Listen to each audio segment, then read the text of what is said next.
Pessoal, nessa etapa a gente vai construir os diagramas de esforço cortante e momento fletor. Então, a viga foi toda desenhada, toda escrita, né? Com as respectivas reações de apoio encontradas. Lembrando que a reação de apoio em D deu um valor negativo de menos 1,5 kN. Isso significa, quando o valor dá negativo, significa que o sentido dessa força é o contrário do que foi arbitrado. A gente tinha arbitrado a reação de apoio em D para cima. Como o valor deu negativo, significa que a reação de apoio em D é para baixo. A gente pode manter a arbitragem para cima e colocar o valor menos 1,5. Ou então a gente pode arbitrar essa reação de apoio para baixo com um valor de 1,5 kN. Fica a critério de vocês. O resultado dá o mesmo. Então, eu posso considerar para cima menos 1,5 ou para baixo 1,5, que é o que eu fiz aqui no exercício. Então, vamos começar pelo esforço cortante. Lembrando, né, da nossa convenção de esforço cortante. Então, para esforço cortante, olhando para a esquerda, ele é positivo quando estiver voltado para cima, e olhando para o lado direito, ele vai ser positivo quando voltado para baixo. Então, vamos começar pelo cortante em A, antes da reação de apoio, quando eu ainda não tenho nada, nenhum tipo de esforço. Então, ele vai ser igual a zero.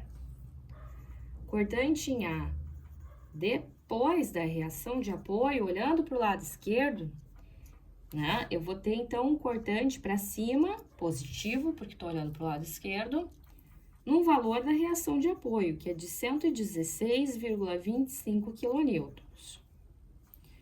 Então, entre A e B, eu não tenho nenhuma descontinuidade, eu tenho uma carga distribuída uniformemente de 36 kN por metro. Eu vou ter descontinuidade exatamente no ponto B, e é uma carga pontual. Então, quando tenho cargas pontuais, eu tenho que fazer o esforço cortante antes e depois da aplicação da carga pontual.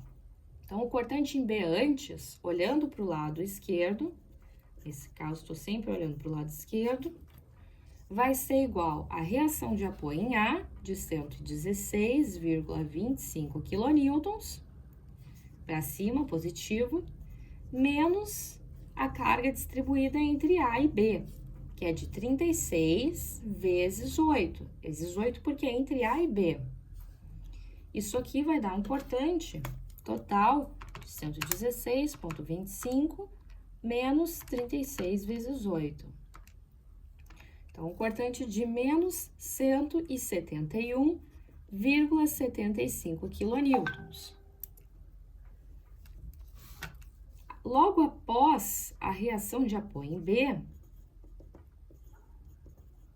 depois, eu vou ter, esse cortante negativo vai receber uma carga positiva, pois está voltada para cima, de 318,75.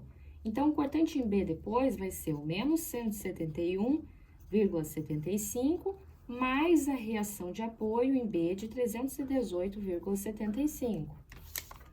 Então, mais 318,75.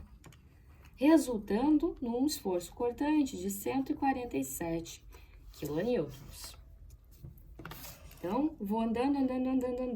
O próximo ponto de parada vai ser a rótula 1. Aqui, rótula 1, rótula 2. Então, o próximo ponto de parada é a rótula 1. Então, olhando para o lado esquerdo, o cortante na rótula 1, aqui eu não tenho nenhuma carga pontual aplicada, né? Então, eu posso fazer o cortante direto na rótula. O que eu tenho aqui na rótula é uma situação em que a carga distribuída passa a parar de ser aplicada e eu tenho uma região sem carregamento entre a reação de apoio 1 e a carga pontual de 150 kN. Então, o cortante em R1, olhando para o lado esquerdo, é igual a reação de apoio em A, positiva, menos toda a carga distribuída, de 36, vezes 10 metros, né? Que olhando para o lado esquerdo, essa carga está aplicada em toda a distância, mais a reação de apoio em B de 318,75 kN. Então, 116,25 menos 30 vezes 10, que é 360, mais 318,75.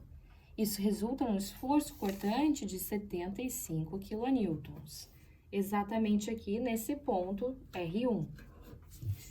O próximo ponto de parada do esforço cortante é nessa carga pontual.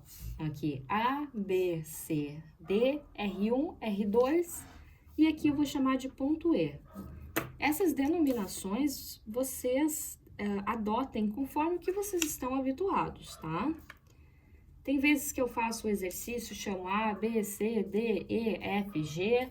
Conforme o exercício, eu vou denominando nome para os pontos, conforme eu achar mais coerente para mim. Isso para vocês é independente. Então, cortante no ponto E, antes da carga pontual ser aplicada.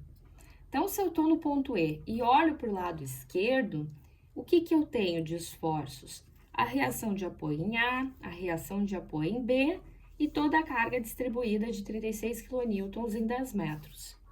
Que é exatamente o cortante nesse ponto de R1, pois entre R1 e o ponto E não mudou nada. Então, antes da carga pontual de 150 kN, o valor do esforço cortante vai ser 75 kN, não mudou nada em relação ao ponto R1. O cortante em E, logo após a carga pontual de 150 kN, vai ser igual aos 75 que eu tinha anteriormente, menos 150, pois a carga está voltada para baixo, eu estou olhando para o lado esquerdo. Isso vai me dar um esforço cortante de menos 75 kN. Pessoal, nessa etapa do exercício, tá? Eu vou chegar no exercício olhando para o lado esquerdo até o ponto C. Vamos fazer dessa forma, tá? Então, olhando para o lado esquerdo, o meu cortante em E, fiz antes, fiz depois, agora eu vou fazer o meu cortante em E no ponto R2. Entre E e R2, eu não tenho nenhuma carga aplicada. Eu já considerei o 150, mas entre o 150 e R2 eu não tenho nada. Então, o cortante aqui vai ser igual ao mesmo valor do cortante em E, de menos 75. Olhando também para o lado esquerdo. Cortante em C, antes da carga pontual, olhando para o lado esquerdo. Qual que é o valor desse cortante olhando para o lado esquerdo? Então, entre R2 e a carga, eu não tenho nada sendo aplicado. Vai se manter 75 kN. Logo após a reação de apoio de 148,5, então, olhando para o lado esquerdo, cortante em C depois.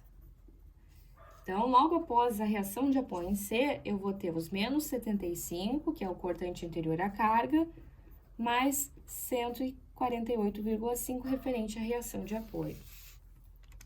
Então, eu tenho menos 75 mais 148,5, resultando em 73,5 kN positivo. Eu vou manter o sentido do esforço cortante olhando pelo lado esquerdo, só para vocês entenderem como vai fechar em zero aqui assim.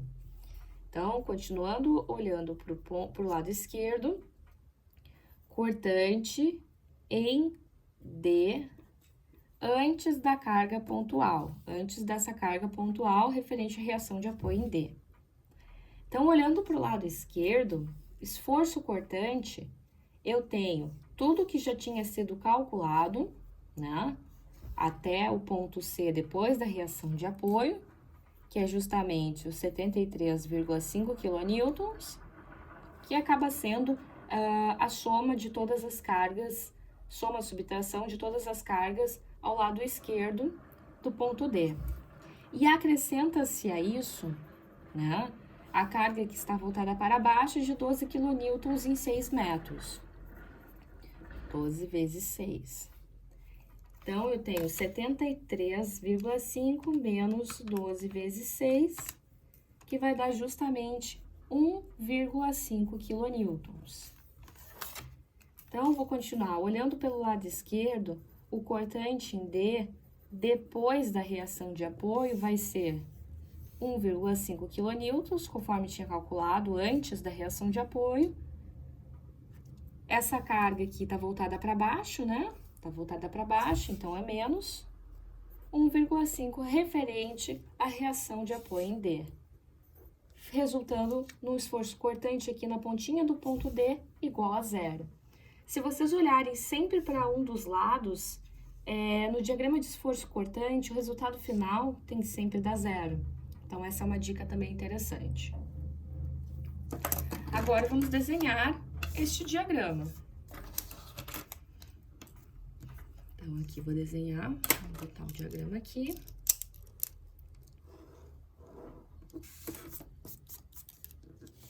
Vamos desenhar. Deixa eu só indicar os pontos. Aqui, ponto A,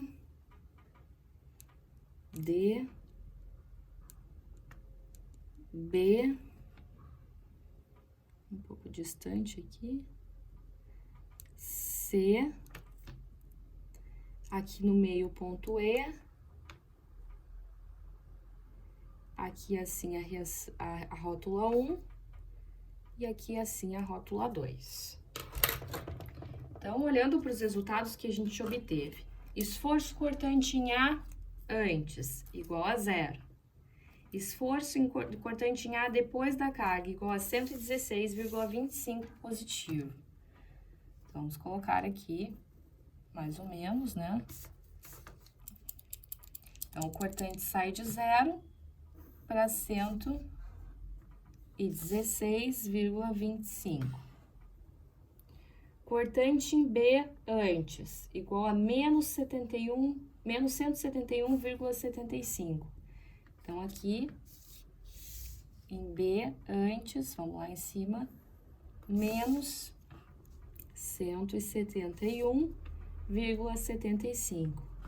Então, ele sai de 116 e vai para 171,75. Essa mudança aqui, essa variação de carga é linear, pois no esforço cortante, carga distribuída nos gera um diagrama de uma reta linear, né? De uma reta, óbvio que vai ser linear. Então, o cortante em B, logo depois da reação de apoio, é igual a 147 kN. Então, aqui tem uma quebra de menos 71,75 para 147. 147 kN. Cortante na rótula 1 é igual a 75 kN. Então, na rótula 1, o cortante aqui é igual a 75 kN. É uma continuação da carga distribuída. Então, é a variação conforme uma reta. 75 kN. Então, variou de 147 para 75. O cortante no ponto E, antes da carga aqui, né? Antes da carga, ele se mantém em 75 kN. Então, se mantém em 75 kN. E no ponto E, como eu tenho uma carga pontual aplicada, eu tenho uma quebra, que é o ponto E depois, uma quebra de 75 para menos 75. Então, aqui, 75. Então, cortante em E antes, cortante em E depois. O cortante na rótula 1 se mantém menos 75 e o cortante em C, antes da aplicação da carga pontual, da reação de apoio C, também se mantém menos 75. Então, esse 75 perpetua na rótula 2 e perpetua no ponto C. Quando chega no ponto C, esse esforço cortante tem uma quebra de menos 75 para 73,5 positivo. Então, tem uma quebra aqui para 73,5 positivo. E o cortante no ponto D, que é a extremidade, antes da reação de apoio, é de 1,5 kN. Aqui nessa região tem uma variação linear, uma reta, pois eu tenho uma carga distribuída aplicada. Então, é uma reta que varia de 73,5 para 1,5. De 1,5 recebe o valor da reação de apoio, que nesse caso é negativa, de menos 1,5, e finaliza em 0. E aí está desenhado o nosso diagrama de esforço cortante. Verifique aqui que a gente tem uma cortante nula entre A e B, em que a gente precisa determinar o valor de X, né? Antes da gente iniciar o nosso desenho do diagrama de momento fletor.